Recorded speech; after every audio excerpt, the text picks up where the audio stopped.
Now for the question, who are the Shia? Are they the terrorists of Islam? The extremists? What does the word Shia mean? Where did it come from?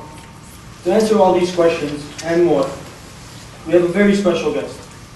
I'm sure most of you heard of him, Mr. Hassanain Rajabali. For those of you who haven't, I'll try to briefly introduce him. Mr. Rajabali came to settle in the United States in 1975, immigrating from Tanzania, which is located in East Africa. He's a popular speaker locally and has traveled worldwide to lecture on Islam. He is a graduate from the University of Colorado and has a master's degree in molecular biology and a degree in psychology. Mr. Rajabali moved to Dearborn from New York, where he was the principal of the Tawheed Institute. He also ran a successful internet company called NetSite Corporation, based in Elmsford, New York, which specializes in e-commerce. Mr. Rajabali is currently the director of Camp Taha, America's first Muslim-owned camp, located in Columbiaville, Michigan. Now, before we welcome him, I would like to inform you that we will be having a Q&A after, so my fellow team members will be passing out no cards and pens, so please feel free to ask all your questions. We'll try to answer all of them. Also, after the event, we will be having pizza and refreshments. Do not be hesitant to grab a slice or two. And now let us welcome Mr. Hassanain Rajabali to the podium. Bismillah ar-Rahman ar-Rahim. Alhamdulillah Rabbil Alameen. I begin in the name of God, the Beneficent, the Merciful, and all praise belongs to Him for having created us when we did not deserve to be created. The subject is, who are the Shia? And obviously this is a very important subject, not only from a theological point of view, but also from a political point of view, because today, as you know, the word Shia resonates in the political world also. And I think there seems to be a bit of a misconception, misinformation / disinformation about the Shia, particularly because of the fact that this community of believers in Islam happen to have a certain amount of impact on the geopolitical world today. So let me begin by, first of all, defining the word Shia, because I'm sure many of you know what the word means. But I think it's important to understand it, because sometimes we have a tendency that if I belong to a particular school, or if I'm a Christian and not a Muslim, or if I'm a Muslim and not a Christian, I see the other side as a foreign entity. And therefore I have these stereotypes that I listen to, which I get from the media, from mass media, or from friends, or from enemies. And then of course I kind of make up this concept of what the other side is like. And typically we tend to belittle the other side because we like everyone to be on our side. And anyone who's not on our side, as they say, in modern day media, they say, if you're not with us, you're against us. And this concept of segregation, or this very dividing line, tends to be very corrosive and dangerous. And I think getting information and understanding the diversity of humanity is fundamental to understanding that the human race will always have diversity of opinions, diversity in culture, diversity in religion, and within its own religion there will be diversity. So let's define the term correctly so that we understand, and then hopefully we will delve deeper into some areas. Of course, this is a broad subject. When we say who are the Shia, it's a very broad subject, but I think if we can get to the root of understanding between various religions and why each religion has a particular title, then we can begin to understand why they exist to begin with. Shia is an Arabic word actually that implies a helper or a friend. And the Holy Quran uses this term not necessarily for a good side or a bad side. It's actually just, it's a relationship of helping someone. For example, in the story of Moses, when he goes and helps a believer against the people of the Pharaoh, there was a person from the side of the Pharaoh who was fighting with this person. Moses goes and helps him, and the Quran uses this term Shia, meaning he was his helper. So this term actually has stuck due to historical reasons. The term Shia is not something that's really delegated by God as a title. The title that has been given to mankind for believers and worshippers of the truth in modern time, and always has been, the title has been completed by the name called Islam. And God says, Inna Deena indallahi al-Islam. The religion to God is al-Islam, meaning the submission, which the root word means also peace and submission and so on. So it's actually a proper noun. Al-Islam is a proper noun, which also denotes a verb, which is submission, and of course, which denotes peace. The root word salama also is derived from the same root. The term Shia actually came later on in time due to the political events that took place, which kind of stuck within a community. The Messenger has used this term in many ways historically from all sides of the Islamic schools of thought, that the group of people who support any particular group are known as the Shia. So historically, for example, after the departure of the Messenger of God, as we understand, there was a dispute as to who should be the successor. Was there a successor appointed? Is there a successor? And if so, who is it? So basically divided into two groups. One group insisted that the Prophet did not appoint someone, and therefore he left it to the people to appoint. And that led to a caliphate that started under the Umayyad Empire, which then led to the Abbasid Empire, which is another empire that ruled for a long period of time. And those who were supporting the starters of these kinds of differences on both sides were known as Shia. So if you supported, for example, Muawiyah, they were known as the Shia of Muawiyah. And then those who were with Ali, they were known as the Shia of Ali. And as you know, Ali was the son-in-law and cousin of the Holy Prophet. But understand that this relationship, many of us in the modern times tend to think that when we talk about lineage and we talk about relationships and cousins and son-in-law, somehow something creeps into our heads with the thought of royalty. It's almost like saying, well, isn't that what royalty is all about, where a king, the prince inherits the king? Is this something like that? What are you talking about? In fact, it's not. From an Islamic point of view, inheritance due to lineage is not within the principles of God. Though God has used lineage to maintain a certain group of leaders among prophets and successors within a lineage, but it's not because of lineage that one inherits that. It's a decree of God. And even within lineage, the eldest son could still be denied authority and the youngest son could be given, and it's got nothing to do with the father appointing it, but rather it's a divine instruction from the Shi'i perspective. I, as a Muslim, first and foremost, don't like these terms, Shia, Sunni. I don't like these terms, personally. I think it creates a lot of unnecessary segregation from a political point of view, and it creates animosity, and I don't like it. I really think that we, as Muslims, should address ourselves as Muslims, and then if there is a need to be more granular and to describe the particular perspective that we take within Islam, one can say that I'm leaning towards this particular pathway, which may come under the category of Shia or Sunni, but as far as I'm concerned, that should be a secondary matter, not a primary matter. So the terminology we understand is just the term Shia. Historically, we understand, which is fascinating from either side, that successorship is essential and fundamental in Islam. Islam is composed of two major schools, the Sunni and the Shia, and both schools, which really form the entire Muslim population on earth pretty much today, you find that they all unanimously agree that successorship is fundamental to the continuity of the message of God. Okay. One school, which is the Sunni school, states that the Prophet did not appoint and left it to the people to choose.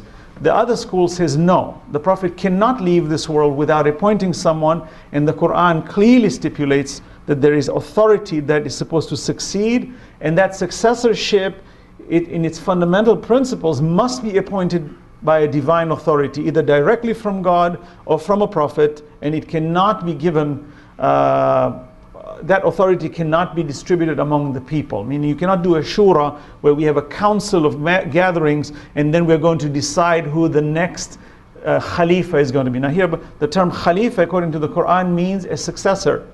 Khalifa just means successorship, inheritor, one who inherits. God has said all of mankind is also Khalifa.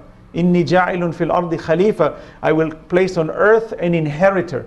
Meaning you and I are also Khalifas, but in the fact that we have been created as human beings on earth and been given authority In other words, authority to wander the earth and to use the resources of the earth for our benefit. God says you are its inheritors. And therefore there is a level of khilafah that we all possess. But this is not the khilafah we're talking about, because the Quran distinguishes these two types. One being the general and one being the specific, which in Arabic is known as am and khas. Meaning you have generalities and then you have specificities. Here we're discussing specificity. So the history basically has laid this reality that upon the Prophet's departure, these two schools started to form. Now, when we look at the Muslim community in the world today, which is about 1.8 billion on earth, that's 1.8 billion human beings out of 6.8 human beings, 6.8 billion human beings, that's a sizable amount. Within this community of 1.8 billion, approximately 80%, 75 to 80% is composed of the Sunni school, and 20 to 25% is composed of the Shia school. These are the two breakups as far as statistics are concerned, and the numbers and the demographics. And what happens is that if you examine both schools, you say, what are the commonalities of these two schools that can be considered for these two to come under one umbrella called Islam? How can we distinguish them and say that both these groups come within the prescriptions of Islam? So let me describe briefly what Islam is according to the Quran and what its regulations are, and then we can decide whether an individual falls under that category or not. God in the Quran clearly states that a believer is the one who believes in God, believes in the Day of Judgment, and does good deeds. That's the general. Then the specifics in the Quran describes it. A believer is one who believes in God and the messengership of the Holy Prophet and all prophets preceding him, and that the messenger of God, Muhammad sallallahu alaihi wasallam, peace be upon him and his family, is the last and the sealer of prophets. If you believe in that, then you have become a Muslim. And therefore, for you to accept Islam, you must bear witness to two things: that there is no God but one God, the absolute one God, who has no children, he does not beget, nor is he begotten. And second, that the messenger of God is the seal of prophets, meaning he's the last messenger, and after him there are no more messengers. Now if you examine both schools of thought, major schools, Sunni and Shia, you find both of them agree to this. That first and foremost, God is one, and secondly, that the messenger of God is the sealer of prophets. So within the prescription of Islam, we find that both schools are actually in conformity to this principle laid out in the Quran.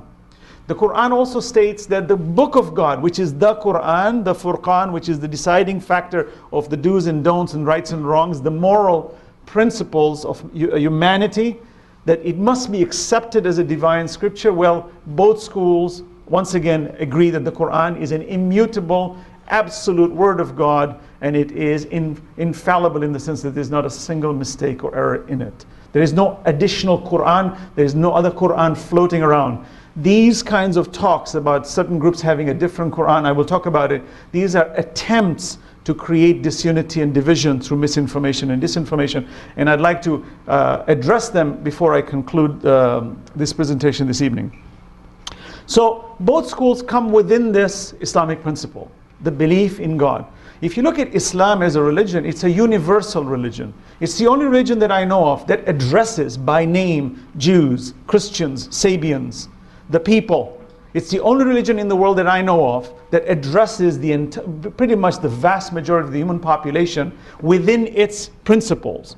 For example, in the Quran, Allah says, "Inna ladina amanu wal ladina hadu wan nasara was sabin." Indeed, the believers, the Jews, the Christians, and the Sabians, man amana billah, provided you believe in God, wal yawm al akhir, and the day of judgment, wa amila salih, and you do good deeds, falahum ajrum min rabbihim. For you there is a reward from your Lord. Wala khawfun alayhim, there is no fear upon you.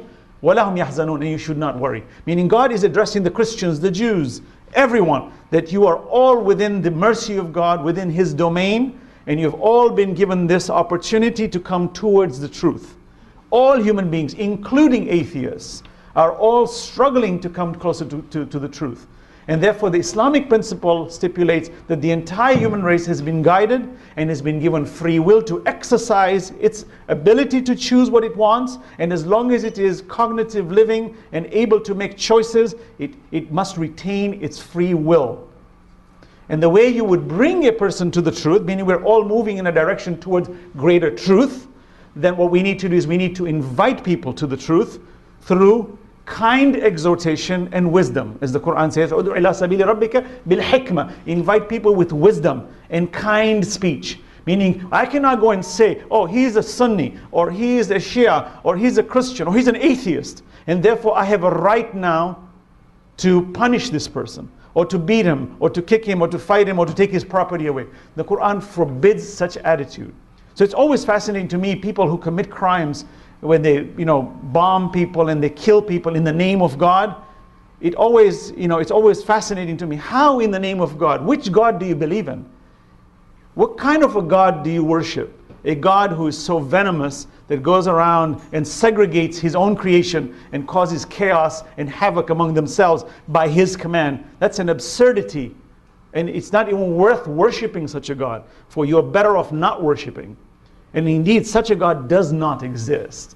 But there are people who take that authority in the name of God to commit their own whimsical attempts to try to rule other people in the name of God. So let's be very clear and categorical. I don't care if you're a Christian, a Jew, or an atheist, or a Muslim, a Sunni or a Shia. No one has the authority to go around and cause harm to any human being in the name of God. And therefore, in the name of God, you're not allowed to cause any harm. That means that if you are a worshiper in the name of God, you must be the most forgiving and the most kind and the most generous in the society. That's very essential. We must understand that. So in principle, when you look between the Sunni and the Shia schools of thought, we're very similar. The Kaaba, for example, which is the house of God, which was built by Abraham and his son Ishmael. Abraham, the patriarch of the Abrahamic faiths. Imagine, he built that cube, which is known as the Kaaba. Kaaba actually means cube. Okay? And by the command of God. He is the father of Isaac, who is the father of Jacob, who is the father of Joseph. And these are great prophets who came, and they brought about principles of humanity that should be practiced in the worship of one God, and to have equity and to have justice, while we have diversity of opinions.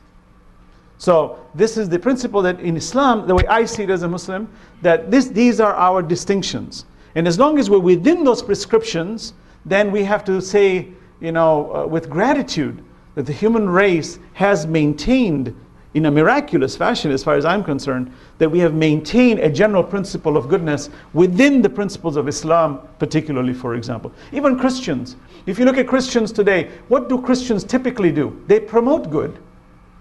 They are the promoters of the love of God. They're the promoters of goodness, right? Jesus says what in the Bible? He says, why do you look at the speck in your brother's eye when there's a log in yours? Okay, that's a good principle. Meaning, don't go pointing fingers at others. Look at yourself. Jesus says, when someone abuses you, turn the other cheek. Be forgiving. Okay, that's a promotion of goodness. Such promotions are what gives credence to such religions to exist for long terms. And we as believers and as human beings who are brothers in believers, among believers, meaning we are brothers in humanity, or we are brothers among believers. The basic principles of the promotion of good and the forbiddance of evil should be our driving force. So getting back to the same idea of Shia versus Sunni, as one would say Shia versus Sunni, in principle really, even the Kaaba is at its center, the 5 daily prayers is at its center, the Quran is at its center, the Holy Prophet is at the center, God is at the absolute center, and the belief in the Day of Judgment is at the center. There is really very minimal difference here. If I extend this between Sunni and Shia to a further out of Islam, you'll find even among Christians and Jews that the majority of both these three schools, are really the majority overlaps. It's the minority that does not overlap. The majority overlaps. It means we have commonalities that are a majority, and it's a minority that's not a commonality. So we as a human race should consider this and understand that we have to see this diversity from a broad spectrum, and then we can understand why our differences exist. Having said that, today from a geopolitical stand, you find that there's so much misinformation going around, which leads to tunnel visions, which leads to destruction, which I think is a poison that consistently gets fed within the communities that needs to be eradicated, or at least we need to be immunized from such poisons. Okay? It's a blessing that we have organizations like Thaqalain Muslim Association, for example. Now here Thaqalain Muslim Association says, oh, it's a Shia promoter. It's a group that promotes Shiism. And versus the MSA. No, as far as I'm concerned, they're both Muslim organizations. And they have a right to express their positions. And if there were 10 other Muslim organizations, TMA, SMA, whatever, however many acronyms you want to put it together. It's fine. As long as you substantiate your positions, and you have a right to substantiate, which is what we love in a very diverse community, where everyone's given a means to express their positions. The sad thing is when we dislike people on the other side. And we have what we call intolerance for people on the other side. That's the sadness, which in my position is you cannot be a promoter of good when you harbor hatred or animosity, or you misinform or purposefully disinform in order to create chaos and havoc, or in order to maintain your own side by belittling the other side. I think there's a weakness to that, there's a sickness to that, which we don't realize it leads to a lot of destruction. For example, you know that there are many people who think, as atheists for example, that the believers in God condemn the atheists to hell. Often atheists will have arguments, says, oh, so you believers think that we are going to go to hell, aren't we? We're all going to burn in hell. In fact, the Pew research that was done recently, more than 70% of believers in God do not consider atheists to be condemned to hell. But look at how the media presents it. That when you're a believer in God, it means now you're going to condemn an atheist. And therefore the atheist feels attacked. And then they see people of religion, they're constantly passing judgment. When in fact, the vast majority of believers in God do not pass such judgments. So we must understand that, so that we have a better understanding of each other, and that our diversity is better managed. Okay? Now, what is the misinformation? For example, you will see that Shia faith, the name Shia in modern, especially in the Western world, is presented in a very fascinating way. There is a senator recently, a couple of years ago, who lost the bid to the Senate, Senator Santorum, for example, presented a 1-hour presentation at University of Oklahoma describing who the Shias are. And I was very amused by his political spin in trying to describe who the Shias are. And it's very interesting today, because Iran, which is a Persian nation, which is predominantly Shia, which is seen as not abiding by the American policies, and therefore they've become not our allies. Suddenly it's very interesting that now there is this quagmire. You see, you've got Saudi Arabia, who's really your ally. It's predominantly seen as a Sunni school.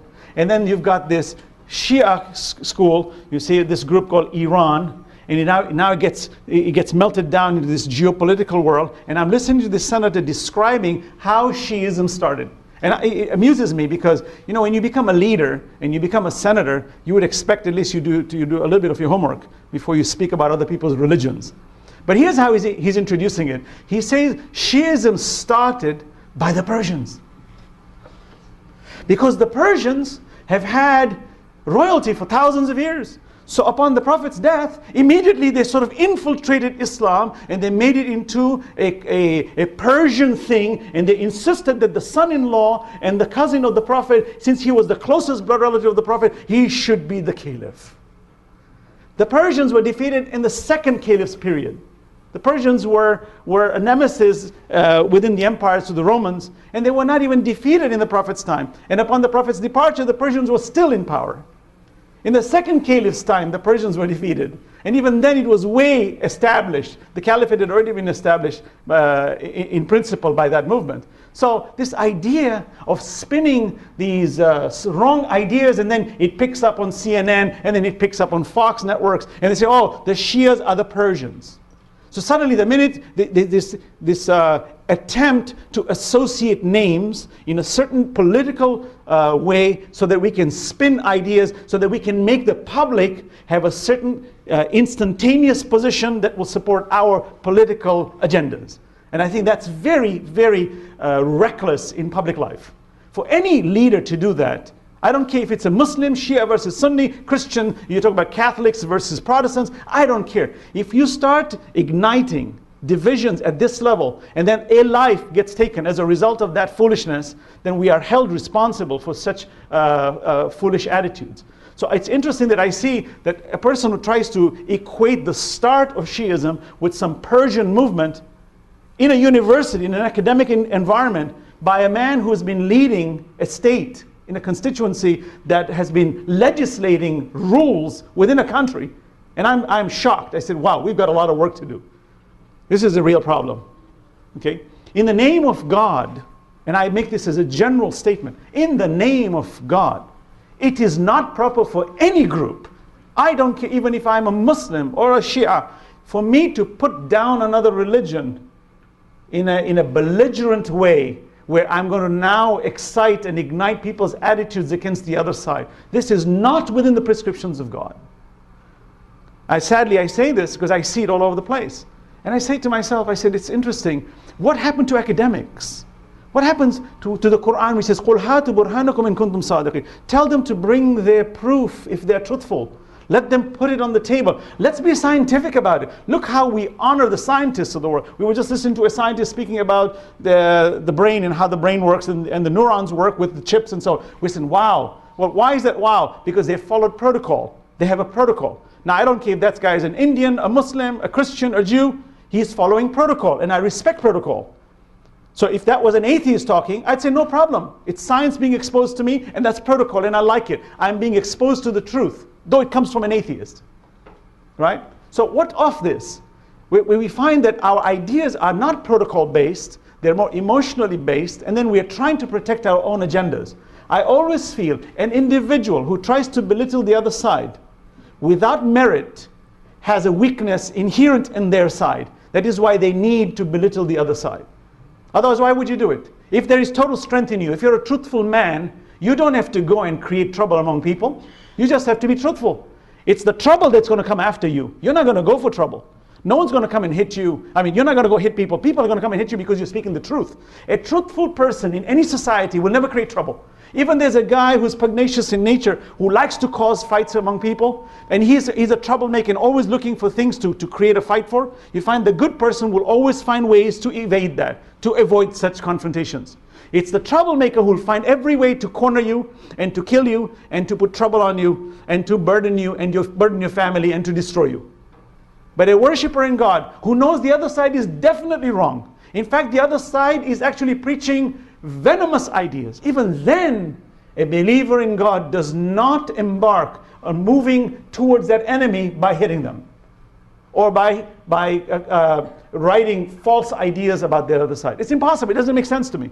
So when I go on the web and I see wonderful sites that have so much information, then they have this link, groups, Shia, beware of Shias.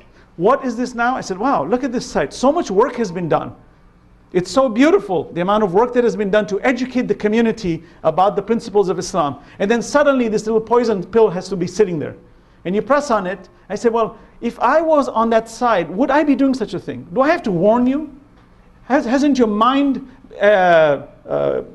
been taught the wrong and right? And at what level should I warn you? Yeah, if that group goes around killing people, it's creating all types of clandestine movements that are very dangerous to the growth of the community. Yes, warn the people. Oh, watch out for the Christians. You know, you need to be aware of them. Watch out for the Jews. What nonsense. If you're going to bring such ideas forward, bring it at an academic level. Even then, don't make judgments and say, this is the Christian philosophy, this is the Muslim philosophy, these are our differences, you decide what you think is wrong and you decide what you think is right. I think that's more proper than for someone to write a website, for example, where you're bashing a group of people and then it kind of lingers in the tongues of people. And the person says, so which school of thought do you follow? I'm actually, oh, excuse me, they run. Why? Oh, because you're somehow contaminated and I can't get near you. And don't even talk to them. They're dangerous because they're constantly hiding things under there and they're using taqiyya. You know, they're always hiding. They've always got this secretive society. Any community that tells me this, I said, you've got something that you're hiding. Why do you say that? Why don't you put it on the table? And why don't you say it the way it should be? I'm not afraid. Look, as a Muslim, many a times when I've had my debates with atheists, people say, you're going to debate atheists? You know, those guys are pretty tricky and slick. I said, fine. If they can win the argument, more power to them. Then I need to improve myself. then what I believe in is weak. And if it cannot sustain scrutiny, then I better change. I'm a fool to think that I'm living in the truth when I'm so afraid of being interrogated at the level of my spirituality. Many of us, by the way, have fear of being questioned because we are very comfortable with the little things that we've caught up with, and it's mixed with the cultures, and we feel very comfortable. And don't get me into this because I'm going to become confused. Fine, you don't have to. But what if it does? What's going to happen to you? So let us be broad-minded and open and look at the reality of what the world is all about, and to say that this kind of information, misinformation, is very, how would I say, it's very regressive in nature. And this was not the principles of the Prophet. For example, in the history of the Prophet's life, you find people used to call him magician. They called him a madman. But his character didn't change. As much as negative information was being spread against him, he was consistent. And when people saw him in the flesh, they were so impressed by his presence that they said, if you are the madman, then I want to follow this person. Because I have never seen a better person like this. Historically, during his period of time, he used to melt hearts. That was the way, the quality of all prophets were. Even when Jesus walked this, even when Moses walked this, Abraham, these people touched lives in a positive way. They didn't go around and saying, that person you should hate, and this group you should avoid, and that person is an enemy. The Prophet wasn't like that. Even when he made treaties with the Jews who didn't like him, even then he treated them well. All this information out there that the Prophet was very quote-unquote Semitic. By the way, this always interests me, anti-Semitic. Semite is an Arab too, you know that. Okay, the Arabs who come from the region are known as Semites. So this anti-Semitism just doesn't make sense to me. If an Arab is an anti-Semite, then he's against his own self. It doesn't make sense to me. But somehow these names have been categorized for certain groups with certain ideas. But in my opinion, anti-anything has to be very carefully measured. And anti-what? Okay, anti-evil, yes, it's good. To be anti-murder, anti-destruction, very good. Progressiveness is very essential. So what we find is that the Messenger of God even did not have such attitudes. And we have to be very broad-minded in understanding that these two schools of thought are here to stay. The diversity is here to stay. But I think it is prudent on our part, regardless of what school of thought we belong to. If you're a Shia, we must look at the Sunnis and the Christians and the Jews and everyone around us with dignity. And we must validate academically their positions and to say, that person believes in that. If I were born a Christian in that family, what would be the probability that I'd be a Muslim today? Low, if I'm a Muslim. What would be the probability that I'd be following the same school of thought? Very high. Well, in that case, then I must respect that. For the human race follows what their families have given. And our objective as a human race is to share our differences in order to bring people towards humanity. So what we find is that in principle, and I'm going to conclude right now, that you find that this school of thought known as the Shia is very marginalized. I know, because as a follower of Ahlul Bayt, I consider myself, I am of course a Shia, and I don't have anything to hide on that, but I don't like to perpetuate that idea because it doesn't really serve the purpose unless it's done at an academic level. Someone says, okay, you're a Muslim, now what's your persuasion? You know, how do you pray? Who do you follow? Who do you follow after the Prophet? I said, oh, I follow Ali ibn Abi Talib. Why? Oh, because I believe God commanded him to be the successor. No humans can choose that. The Holy Prophet clearly appointed him, not only at the end of his mission, but in the beginning of his mission. In fact, the Quran clearly commanded the Prophet to warn his near ones first. وَانْذُرْ عَشِيرَتَكَ الْأَقْرَبِينَ. Warn your near ones first. That's the principle of the Quran. You find in the Quran, prophets took over control. I mean, they inherited other prophets.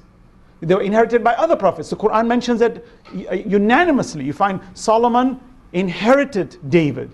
You find Joseph inherited Jacob. You find all these great prophets all inherited. Aaron was the brother of Moses. They were both prophets in the Quran. Even in the biblical terms, they were prophets of God. So what you find is, it's within a family. And they've been chosen as a family branch. Abraham being the patriarch of the Abrahamic faiths is nothing new to us all. It's within a family.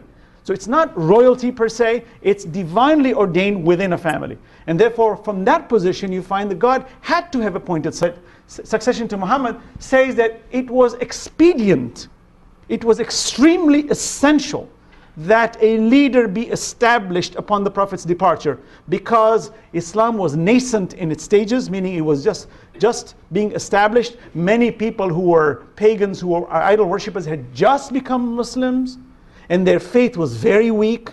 They were really at a crossroads. They weren't really completely committed to Islam, and therefore it was very shaky, and a leader was essential in order to guide it. Every nation needs a good leader. We know even during times of war, for example, even in the United States, no president has ever lost an election in the period if elections took place during a war. Why? Because its citizens always consider that maintaining the same leader is a sign of authority, which maintains stasis within a period of war. Meaning the enemy should not see you weakening by you changing leadership. So imagine, upon the Prophet's departure, it's extremely essential that a leader be established. And therefore a leader was established by the command of God. And it was clearly stipulated in the Quran and in the Hadith. And we know that the Messenger of God, before his death, clearly appointed Ali ibn Abi Talib before his death. And the Hadith of this particular event, known as the Hadith of Ghadir, which is happening now in the month of the Hajj, which is this period when the Messenger of God appointed his successor, was so prevalent, it is known as mutawatir. Mutawatir in Arabic means it's the kind of statement of the Prophet that is unanimously accepted across the entire Muslim world, including the non-Muslim world. Because that event was so prevalent, was so conspicuously done, that there is really nothing to wonder about. Now you may ask, well then if that's the case, well, how come we have 80%, 75% Sunni? How come we have such blurry areas about this? We have a division. Understand the geopolitical situation of how things evolve. When a community of people take authority and leadership, what happens is its people tend to follow the ways of the leader. The Umayyad Empire established itself as de facto authority. And therefore the name Shia remained only for Ali. Although in the time of Muawiyah, for example, who was the first caliph of the Umayyad Empire, you find that they were known as the Shia of Muawiyah and the Shia of Ali. But because Muawiyah became de facto authority, you find the name Shia on that side fell, and what remained was the Shia of Ali. And today the Shias are known because of that. Otherwise, this name even would not have existed. And remember, names only exist because there's a contrarian point of view. If you were the only human being on earth, probably you would not have a name. But as soon as there's a second human being, now you have to identify yourself. Such identification becomes an inherent characteristic of exposing your quality versus another person. That's the only reason. So we're not here to cause names and to break them into various names in order to cause division, but there's a natural phenomenon of having names in various sizes. Even Ahl Sunnah wal Jama'ah evolved much later in time. It wasn't in the time of Muawiyah, although Muawiyah had a system of Sunnah, but that name did not solidify until later on in time.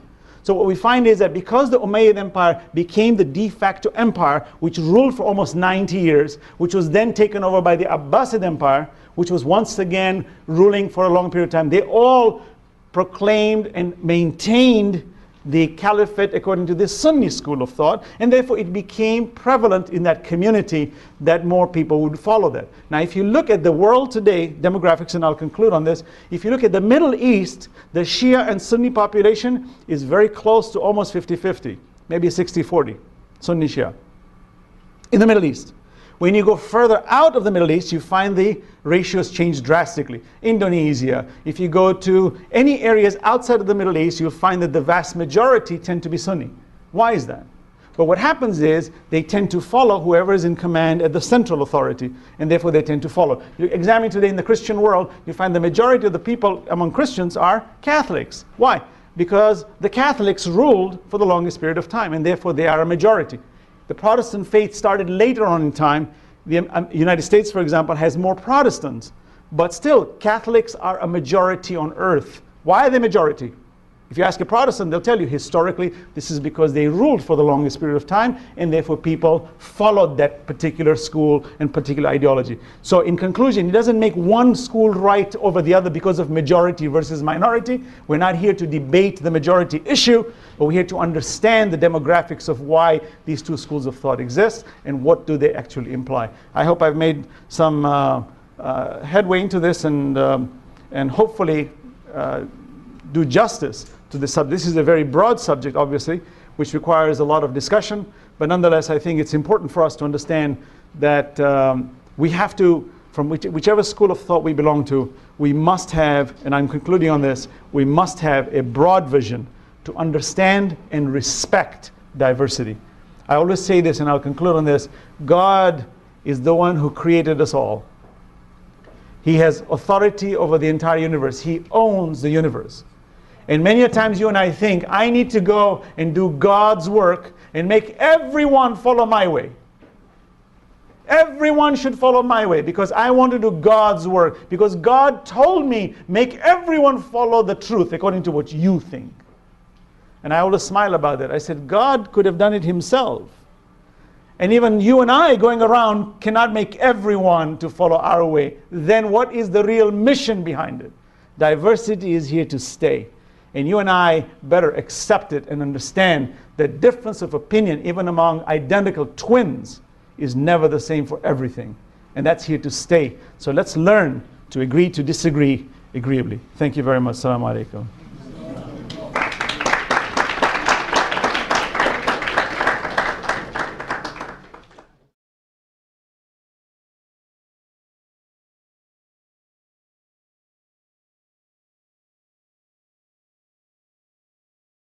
We understand, the question is, how do we know that he was not selected based on being the closest family? The Quran has a principle.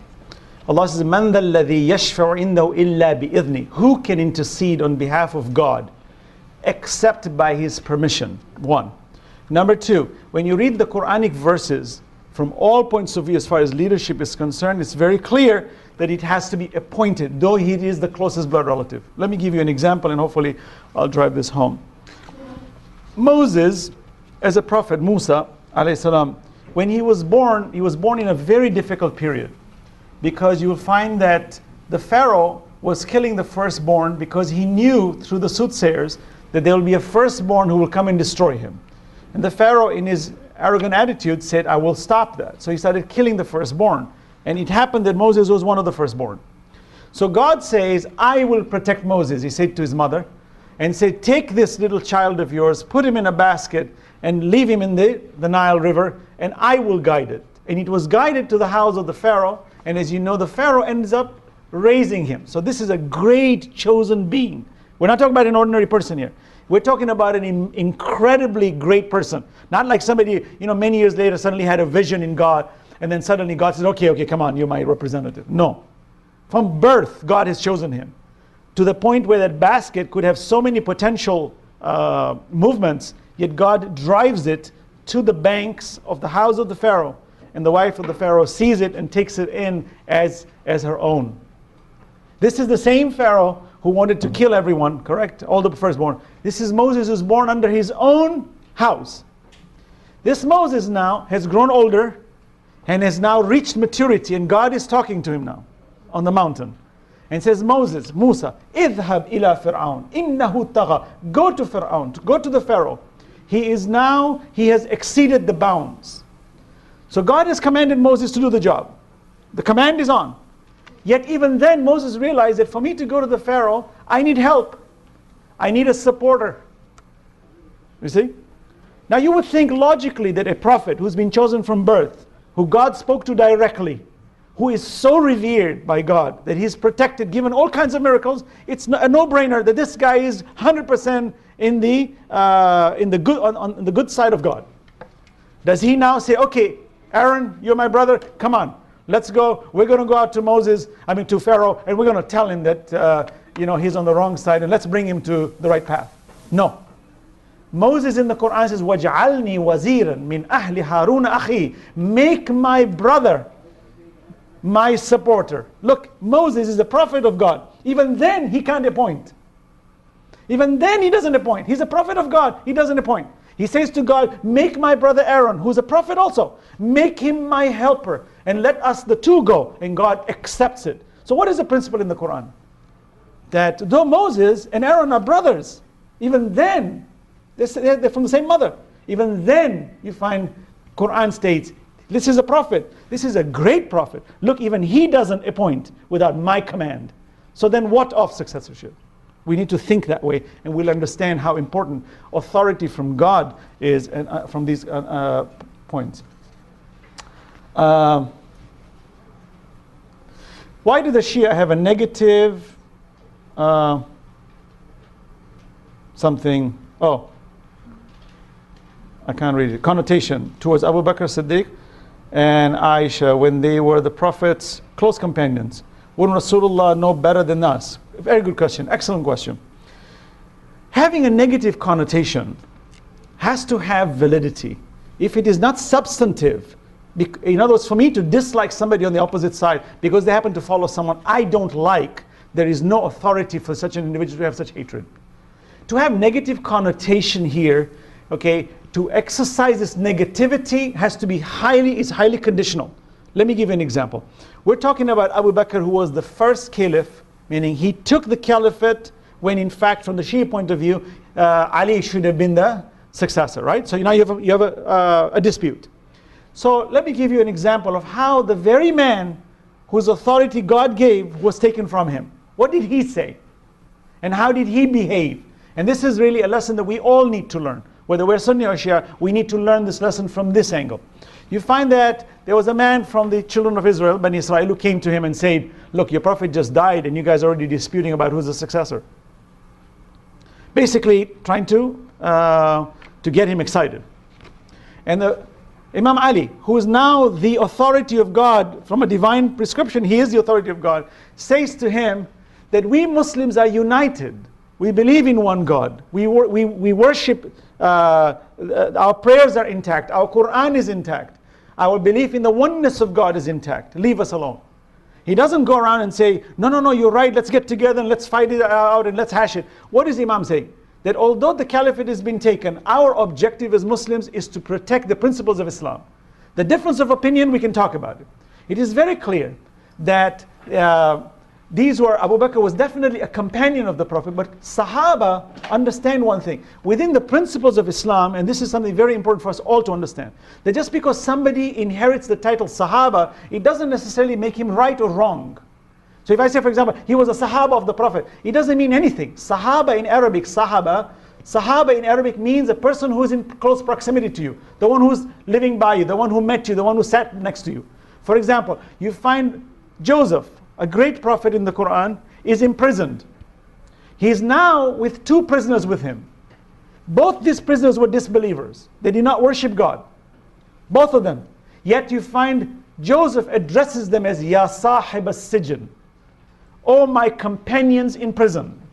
He doesn't say, he calls them Sahib as-Sijn. Sahaba here in the Quran means my companions.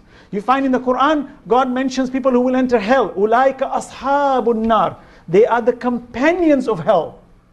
Okay, again Sahaba, the word is used. Ulaika ashabul Jannah. They are companions of paradise. You notice the Quran is ambivalent. Okay, it doesn't take a position as far as what Sahaba means. So we have to be careful that just because history has told us Sahaba, it doesn't make all the Sahaba right. We know that there were good Sahaba and then there were bad Sahaba. I'm not passing a judgment as to who's a good Sahaba and who's a bad Sahaba. That's a discussion of a different kind. But my point I want to make clear is sometimes we take blanket statements and think once it comes under there, it's carved in stone and it has to be. And I'm saying no. It cannot be. The principles of the Quran clearly state, just because somebody is a companion, it doesn't mean it makes them special. Okay, unless God mentioned the specialty, then there is specialty. Ammar ibn Yasir was special. The Prophet said, Ammar ibn Yasir is so chosen by God that he will enter paradise with his parents. You find Abu Dhar, who was a companion of the Prophet. The Prophet said, there's no man more truthful under the sky than Abu Dhar. Okay, if the Prophet said that, yeah. Now people might say, well, what about Abu Bakr? The Prophet has stated. That's a discussion in itself. But as a Muslim community, if a particular school of thought believes in the caliphate of such people, we have to be prudent on either side, not to step on other people's emotions and to say, oh, I don't like that guy, and we start making fun of such people. This is not within Islam. If the very man whose khilafah was taken did not do such things, and even when he mentioned it at an academic level, that this is the command of God. If the caliphate is so important, well, what was the rule of the caliphate? How did you guys become the caliphs? Imam Ali asks Abu Bakr, how did you become a caliph? He says, I'm the closest blood relative. in the Saqifa Sahaba of Banu Sayda, he said, I'm the closest blood relative of the Prophet.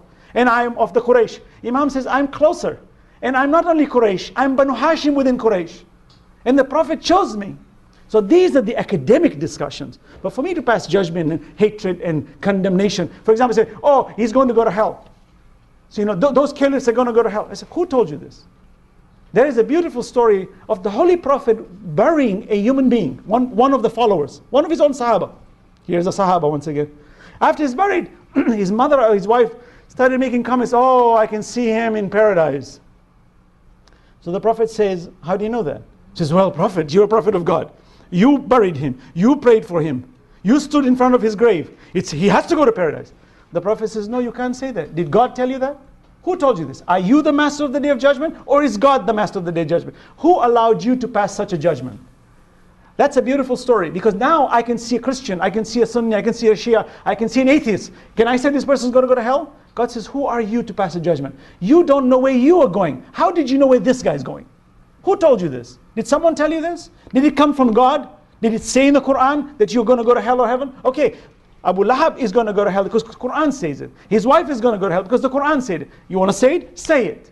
But if God didn't say it, who are you? So people who make judgments against the caliphs and pass, categorical judgments that such a person is going to burn, that's your comment. And such venomous comments should remain within your own tongue. And in my best of advice is, get rid of it. Because that's not what God has created us for.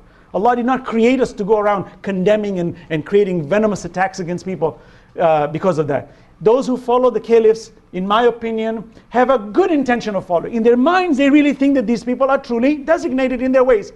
It's an academic discussion to understand who should be an authority and who should not be. But it's not upon me to pass a judgment just because you consider that to be a good leader as far as you're concerned. I respect that. And we should respect that. It's not within our jurisdiction to pass such judgments. Now, you want to have an academic discussion? We can have it and say, is it possible that the caliphs can be chosen by people? Is it possible that within a small group of people they can choose? Is it possible that a person who has not been appointed by God can take such a position? This we can talk about. Even from the very mouth of these leaders themselves, they say, we can't rule. Even Umar ibn Khattab said, لَوْلَا عَلِي لَهَلَكَ Umar. Had it not been for Ali, Umar would have been destroyed. This is Umar's own statement, which is authentic in all the writings. So Umar himself admitted that if not for Ali ibn Abi Talib, it is very common. Umar used to always consult Imam Ali alayhi salam on various complicated issues.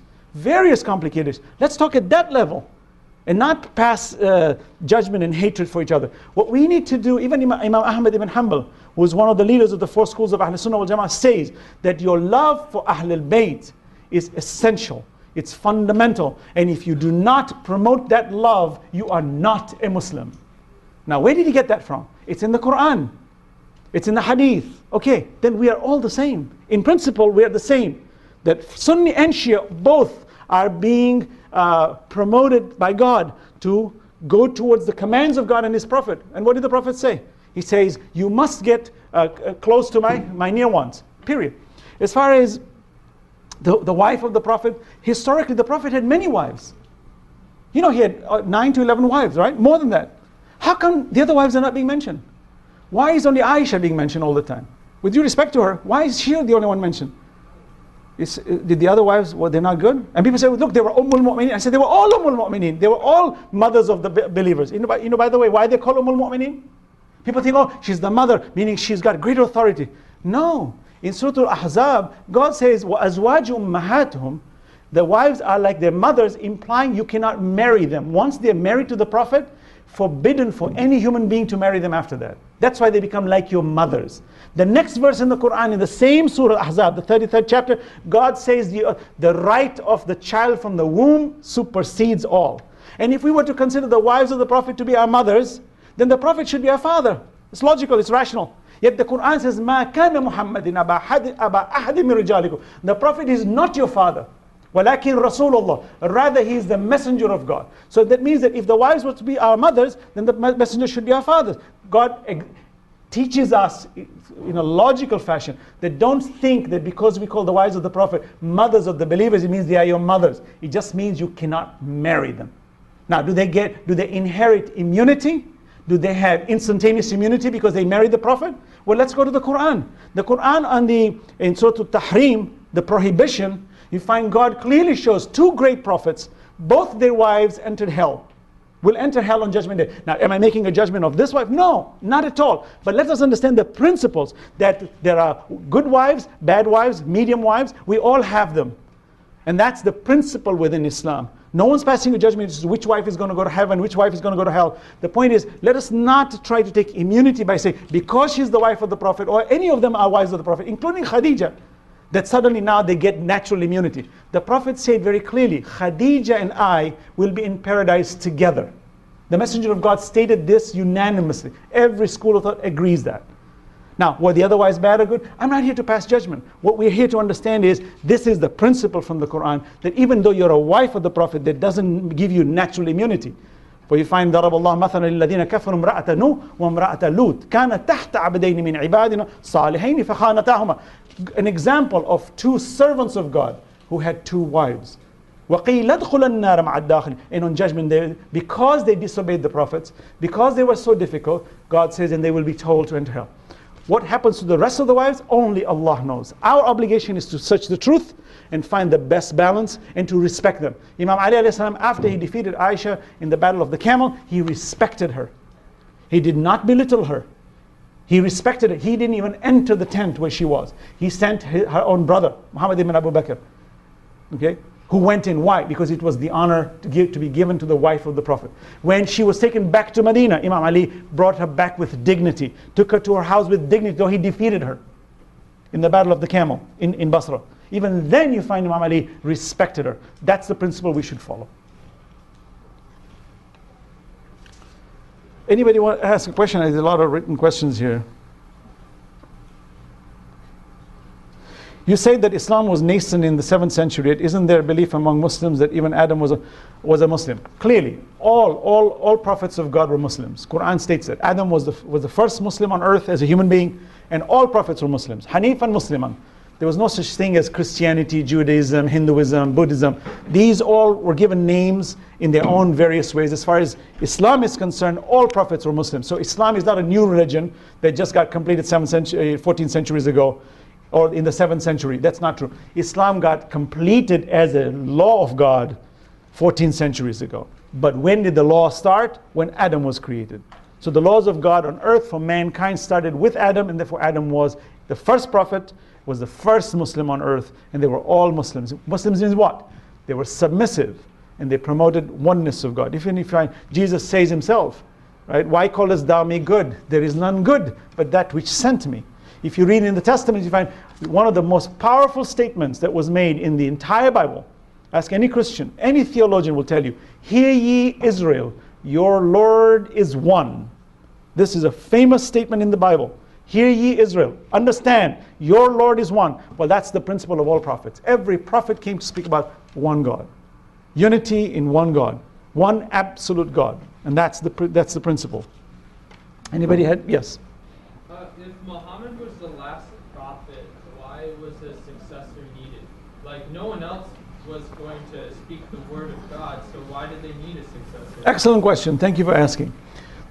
Prophethood and imamat, or successorship, which is known in authority, has two different functions. Prophets are role models and they're lawgivers.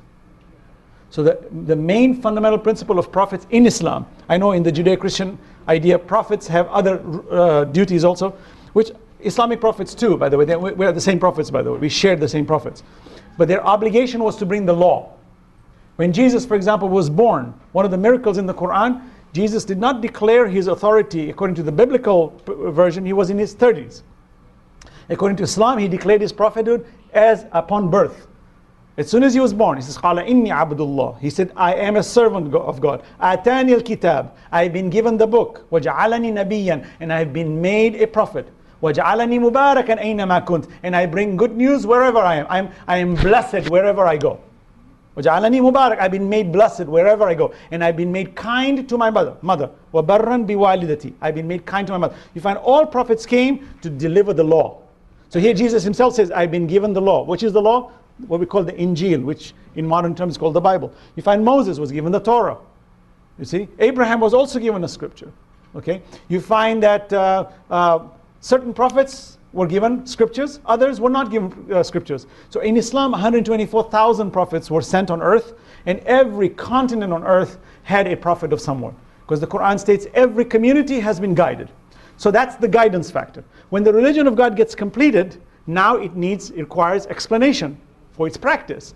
For there will always be a problem with explanation and misinterpretation or reinterpretations, and therefore you need a divine entity to ensure that such interpretations are not misconstrued. Because if you look at the history of the Prophet, he declared his prophethood at the age of 40. So for 40 years he was silent, though his actions were prophetic. Meaning the Prophet never lied. In fact, the first thing the Prophet used when he declared his prophethood was he stood on the mountain and he said, if I tell you there's a caravan behind this mountain, will you believe me? And he said, yes. The very pagans of Mecca said, you are an honest, truthful man, you've never lied. He says, then I bear witness there is no God and I am his messenger. So that was his message. When the message got completed, how long did it take for him to deliver the message in public life? 23 years. Of the 23 years, 13 years he was under subjection by the Meccans. Okay, he was oppressed. He was not given an opportunity to preach. Then when he migrated to Medina, he had 10 more years before his death. Within those 10 years, 8 years he was being attacked by various groups, by the Meccans. They constantly sent armies to attack him, to destroy him. And he kept defending. So 8 years. He's left with really 2 years of real peace. You cannot explain the gravity of the law that started from Adam, which now is the compendium of the entire law, combined the Torah, the Injil, all the scriptures in one book. And now to explain it to the people requires a much more long-term effort, which is where successorship comes into play. So the Prophet is saying that I will suffer in delivering the message, and the Imams, and Ali, for example, will suffer in explaining the message. But the Imams, the successors, are not allowed to bring new law. They can only reflect the law of the Prophet. If you look at the entire Najul Balagha, for example, the sermons of Ali ibn Abi Talib, not a word does he say, I say. He always says, the Prophet says. And this is what the Prophet wanted. And this is how you should do it. No Imam could ever bring a new law. Or, for that matter, abrogate a law. Impossible. They're not allowed to do that. If they did that, they would be blocking prophethood's completion, and now they'd be taking the position of prophethood. And they do not possess prophethood in them. They're just protectors, meaning reflectors of the message. And that's really the authority of Imamate. I hope I've made it clear. Yeah, thank you. Okay.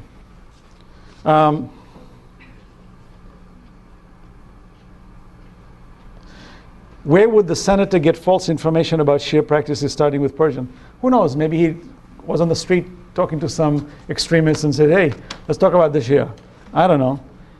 And besides, it suits the political front. You know, it's the Persian thing. It's the other thing.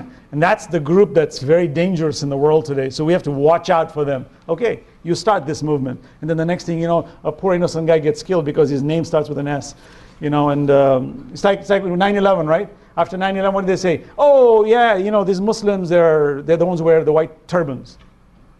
Okay, a poor guy in one of the mid-states, you know, is a Sikh. He's not even a Muslim.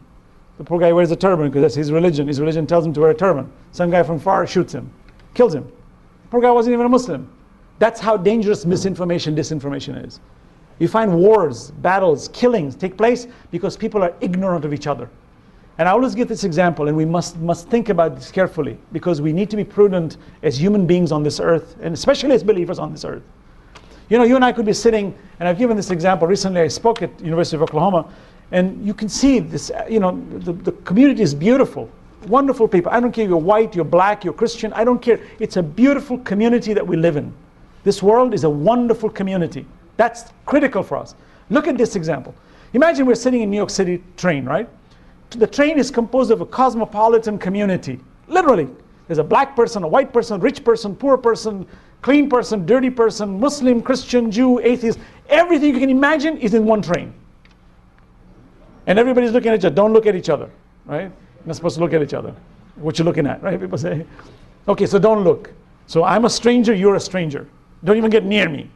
And then suddenly the train gets into a crash. Now you're all stuck. Now you need to figure out a way to get out. Suddenly, all these segregations fall apart. We become brothers. Let's, come on, you help me. Yeah, come on, you give me your hand. What happened? That's a black guy. That's a white guy. That's a Muslim. What's happened? Please, these are not important. We're human beings. We need to get out of this train right now. We're suffocating. Oh, really? You were able to give up your faith in God? And your skin color too? Remember the difference between black and whites? Huh? You're not supposed to touch them. No, stupid idea of humankind that we suddenly start to segregate because of various hues of colors, and your school of thought is slightly different from mine, so you know what, you're just my enemy. God said, look at this same creature. When he's about to drown, he looks at everybody as the same. God says, you are all from the same father and mother. Yet you devised all these mechanisms to segregate, when in fact you are humans in brotherhood. What happened to you? So I say, why does a disaster have to take place before we start treating each other well? Why can't we treat each other before a disaster takes place? So that when a disaster does take place, then we treat each other even better. Am I out of time? No. Oh, couple minutes? I don't really.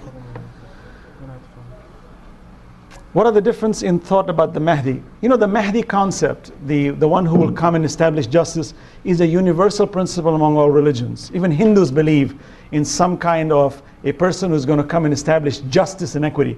This is fascinating to me. Even atheists insist that justice is a fundamental part of our nature. To want justice is a fundamental part of our nature.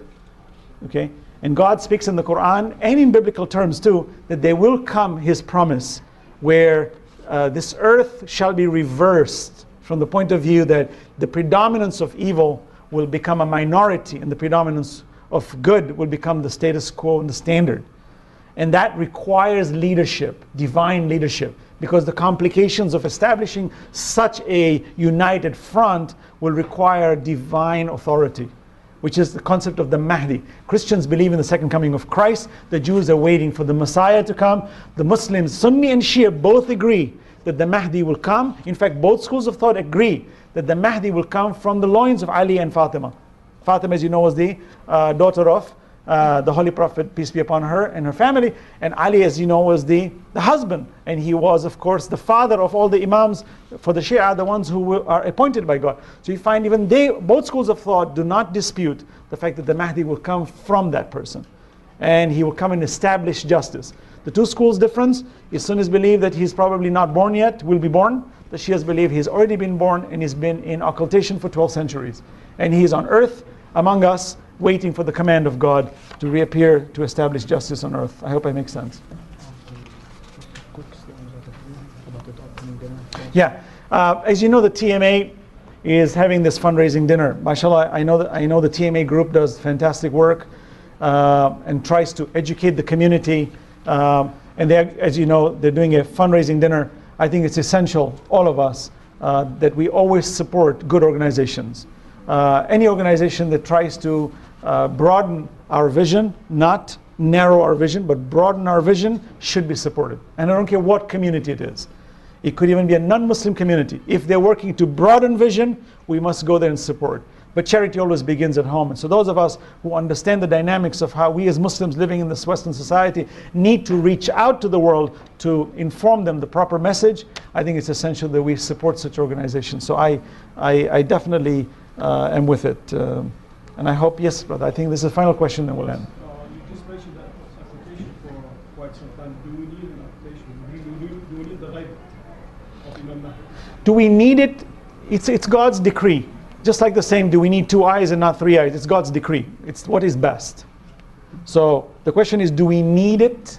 You know, it's situation based. You know, sometimes you find, for example, do we need to kill prophets? No, of course not. We should never kill prophets, right? But prophets were killed. So in principle, what you find is, and because prophets were killed, or because representatives of God were killed, or they were punished, or they were beaten, then God has His measures of protecting them. And occultation is one of those measures, or one of those proofs also. And we find that from a theological point of view, the devil is unseen, right? He has been in occultation from the day we were brought on this earth. Very few people have actually seen him in the physical, right? So that occultation is still within the principles of all religions, major religions. If you look even in the Judeo-Christian faith, it's not disputed that certain entities are in the metaphysical realm, but they are present in spirit, and they do have effects on us. Thank you. Thank you very much, everyone. Thank you. Peace be upon you.